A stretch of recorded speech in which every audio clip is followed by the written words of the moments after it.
Natalie, is that you?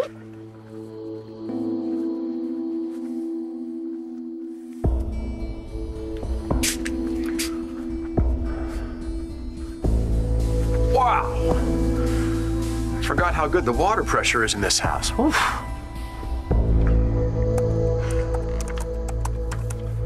Be done in a minute. Take your time. I brought you a drink. Oh, thank you. You're welcome.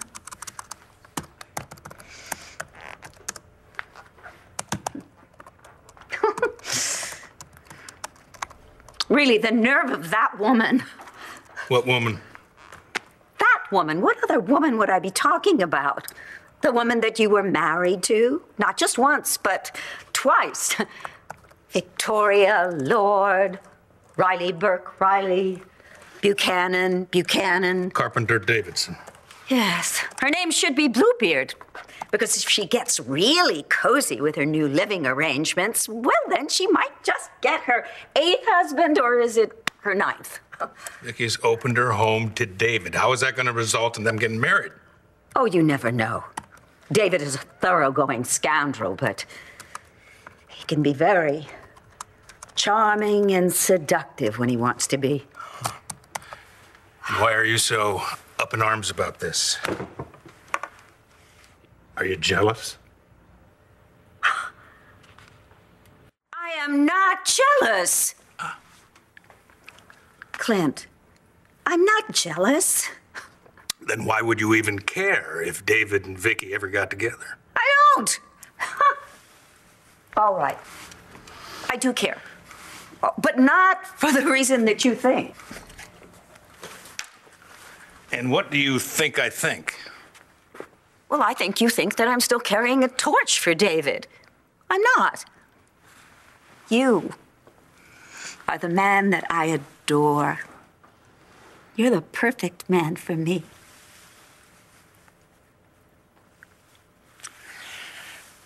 Let's get back to the subject at hand, shall we? All right. I am averting a disaster for both of our families. Okay, by doing what? Well, David and Viki are two of the most relentless people on the planet. That doesn't answer the question. When they see that this stupid little plan they have to, you know, get a reaction out of me is having absolutely no effect, well, then they'll just up the ante. They'll keep raising the bar on this brinksmanship game that they're playing. Before you know it, we'll be watching them recite their marriage vows. Recite their marriage vows? Dorian, you've gone and lost it. This is not remotely funny. It is, because it's not going to happen. There's no way that David and Viki are heading to the altar. You bet there isn't. Because I'm going to nip this thing in the bud right now. I'm not the son. What? You're not going to go blind if you look directly at me. But I may turn into a pillar of salt. David, go get a bath towel and dry yourself off. You are dripping all over my oriental rug. Isn't this a bath towel? For a frog, it's a bath mat. Huh. Better yet, forget the towel. Go get a robe. No, are you kidding? In this heat, I'll break into a sweat and need a whole nother shower. David! Am I making you uncomfortable? That is the last thing I want to do to my favorite landlady. Well, then you should know that this particular landlady does not run a clothing optional facility. Oh, you got a hang-up. What? About the naked body. Oh, for heaven's sakes, David. The human form is nothing to be ashamed of. Is that so? You know what would help? If you grew up? Naked Tai Chi. No, better yet, if you left the house. You should join me. David, get dressed. I do it every day at noon as soon as I roll out of bed. This is not working. You've never had your chakras flushed, have you? Are you listening to me at all? We could do it together. Would you like to flush your chakras with me? No, I would like you to find somewhere else to live. I know what we'll do. We'll start with the long yang form. Don't worry, I'll hold your ankles when you do the handstand. Okay, David, look at me. Look, right here. Get dressed and leave this house. Now. You know what they call someone who offers something and then takes it away? Rude. Yes, you're actually quite right. It's very bad manners. Unfortunately, it was worse manners for me to invite you here in the first place because I was being disingenuous. How so?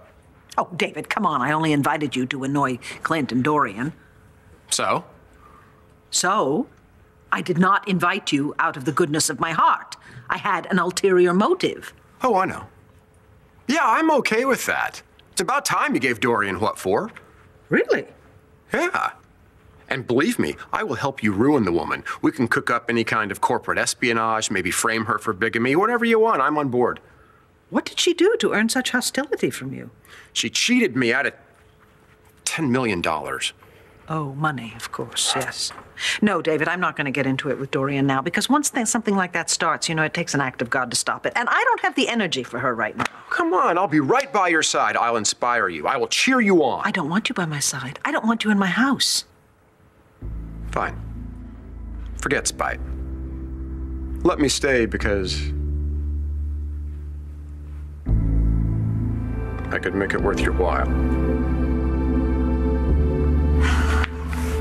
Dorian, this is insanity. You can't go over there. Oh, yes, I can. And I will drag David kicking and screaming out of the house if I have to.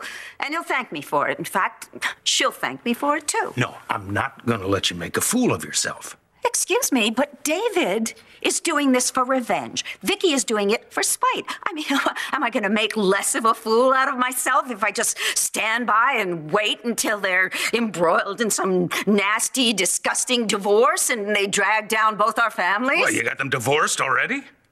I know both these people. I know how they operate. No, you don't. No. What you're doing is overreacting to David and Viki setting the bait for you. They want you to be jealous. Nothing would give them a bigger thrill. That is my whole point. What is?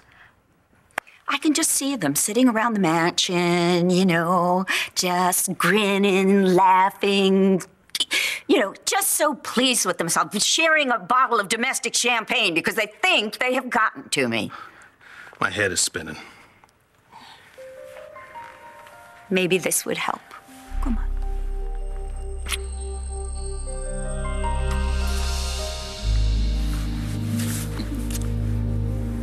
Forget Viki.